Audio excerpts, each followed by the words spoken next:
This video was made possible by Brilliant. Learn with Brilliant for 20% off by being one of the first 200 to sign up at brilliant.org/Wendover. 50 years ago, Iceland was an afterthought. A small, barren, insignificant island in the North Atlantic.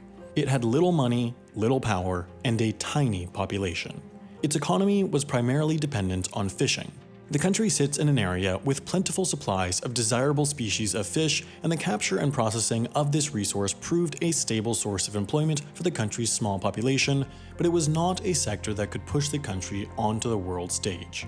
Iceland's economy had little blips of growth throughout the 80s and 90s, but none permanent or significant. But then, in the 90s, economic reform occurred. Taxes were slashed, state-owned enterprises were privatized, and slow but constant growth began. It continued, briefly faltered, and then just exploded. Private industry took hold of the economy, the financial industry was deregulated, and Iceland's banks came to hold hundreds of billions of dollars in assets. By 2008, Iceland was the fourth richest country in the world. It was on top of the world. Reykjavik became a small but significant financial capital. It had everything a small country could want: money, power, attention. But then, it all just came crashing down. The economy imploded. As the global recession began, trust in Iceland's small banks started to fall, and so did the value of the Icelandic Krona. Customers came to withdraw their savings, and the banks just didn't have the money to give them. Iceland's banks dealt with 10 times more money than the entire GDP of Iceland, so the country just couldn't bail them out. The banks collapsed, and with them, the country's economy did too. But Iceland had other assets. One of tourism's biggest barriers is accessibility. If you can't get to a place, no matter how much you want to go, you won't go. As an extreme example, almost anyone would probably like to visit the South Pole, and you can visit the South Pole, it just costs tens of thousands of dollars. If you took a few zeros off that number, the number of zeros on the visitor count would certainly go up. In Iceland's case, it already had accessibility. Despite its population of only around 340,000, Iceland has long had a fairly large airline, Icelandair.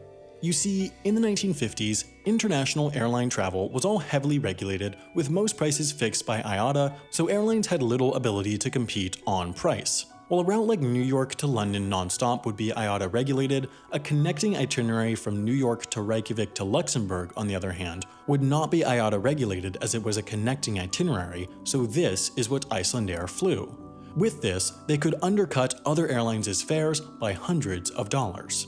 Thus, Icelandair became one of the first ever budget airlines, and it grew into the transatlantic airline of choice for students, backpackers, and other travelers on a budget. Its number of planes and destinations grew and grew, and all of these people were flying through Iceland, but they weren't actually going to Iceland.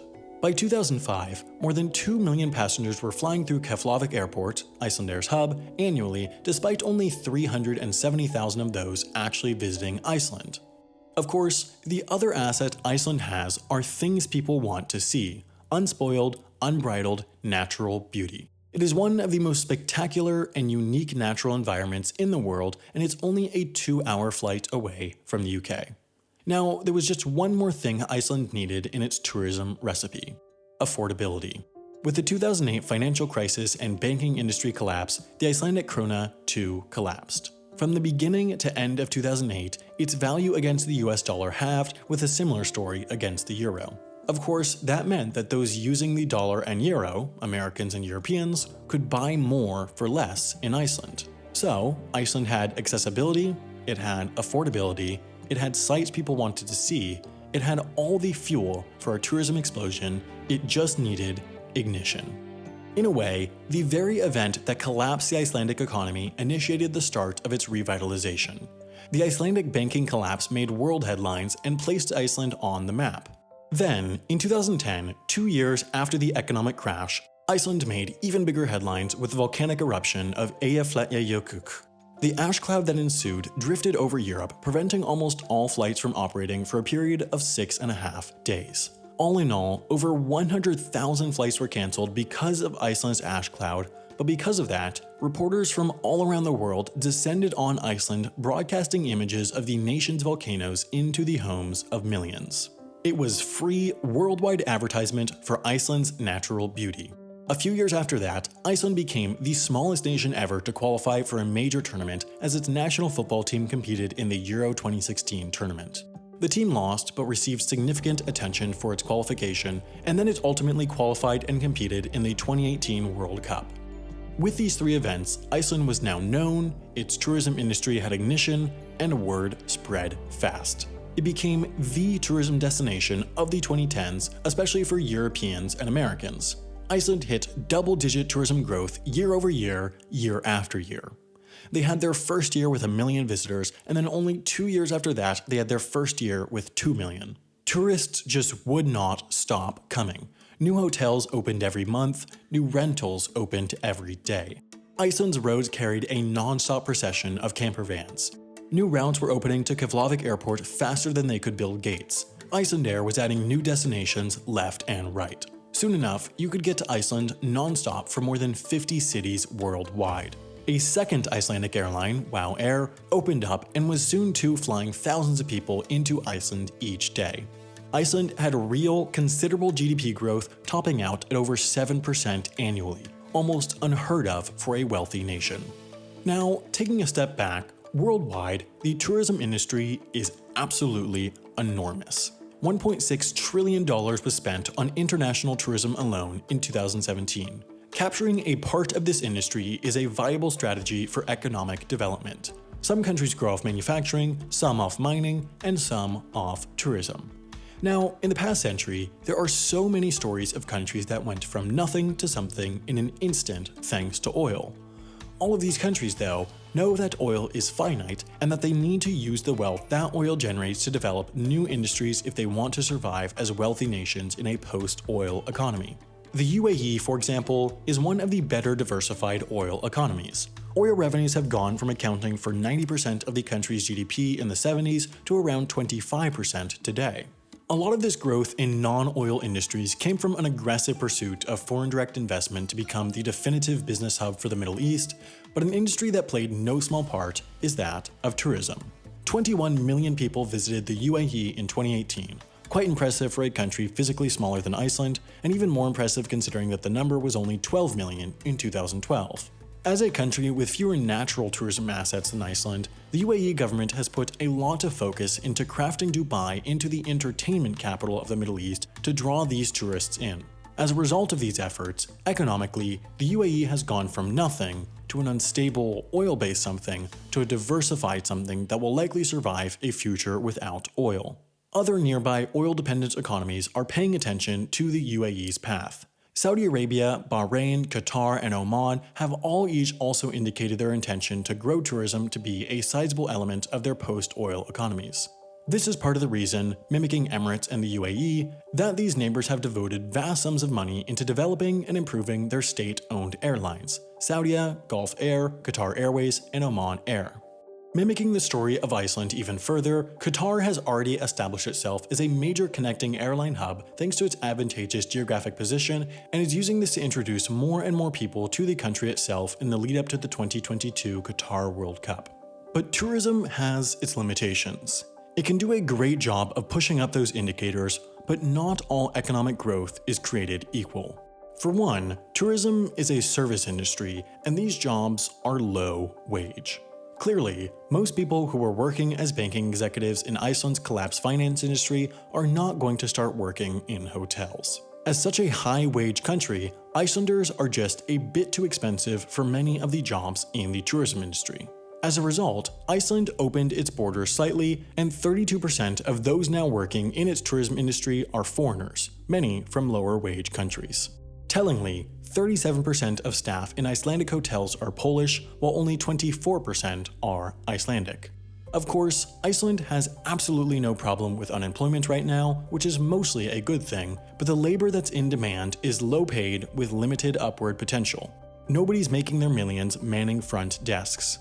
In addition, the tourism industry is highly seasonal. In Iceland in 2017, just 13.6% of total visits happened in the entire season of spring. It's hard to offer stable employment when one month could have triple the demand of another, so the tourism industry provides a great source of casual, seasonal, low-paid employment, but it's much tougher to make a true career in the industry. In all, Employment is good, but higher quality employment is better. Of course, in addition, what most people go to Iceland to see is its natural beauty. That is its strategic asset. But the big conundrum with nature tourism is that use of nature deteriorates nature. Of course, you want to allow people to experience nature, but you can only let so many people see nature before it becomes not all that natural. More people require more roads, more parking lots, more paths. Soon enough, it starts to look like an amusement park, and conversations about nature conservation start to arise. Then there are problems with an impact on national culture, a housing crunch due to the rise of rentals, implications on currency due to heavy conversion demand from abroad, and just the simple effect of having so many people visit what was previously such a quiet country. Over-tourism has become a serious concern for Iceland. Regulations and infrastructure simply have not been able to keep up with the increased demand. Of course, one final issue with the tourism industry is that it is fickle. Today's trends will be tomorrow's memory, and just as soon as the tourism industry can explode, it can implode. If the recipe for success changes, so does the result.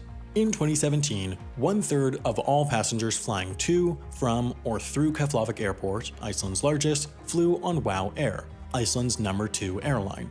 Unfortunately though, WOW never reached financial profitability, ran out of financial runway, and collapsed. Overnight, the airline funneling hordes of paying tourists into the Icelandic economy ceased to exist.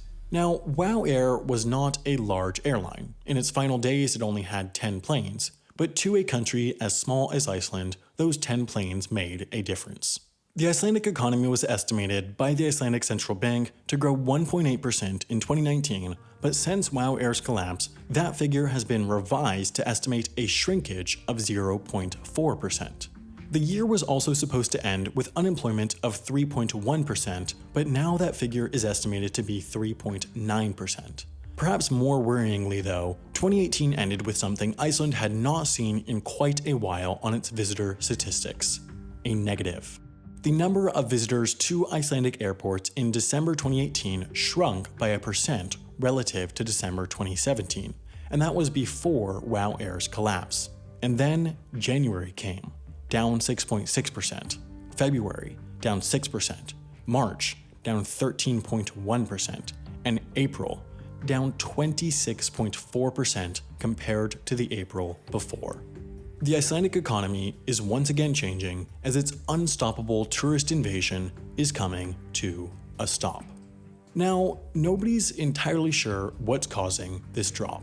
Just like with the initial uptick, one can only make an educated guess on why thousands or millions of people are changing their travel preferences. Maybe it's that Iceland is getting too expensive, maybe it's that Iceland fell out of fashion, or maybe there's somewhere else taking Iceland's tourism dollars. What's sure is that it's not all because of WOW Air's collapse. That certainly didn't help, but this is a bigger trend. But this slowdown is not all entirely bad news. This gives the country time to catch up. It had a bit of a Wild West period of tourism during the explosion, but it can now collect itself and figure out how to turn this trend into an industry that can translate to long-term, stable economic success.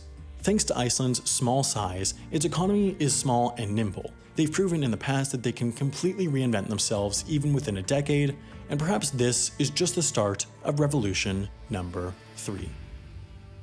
Now, in the 2000s, when Iceland's finance industry was so strong, one of the things that a lot of Icelanders would have learned is quantitative finance. This is the sort of math used to model how the financial markets work, and it's quite useful to know if you want to get into stock trading or other fields of finance. Brilliant has a fantastic math for quantitative finance course which teaches the complex topics in an approachable way that anyone can understand.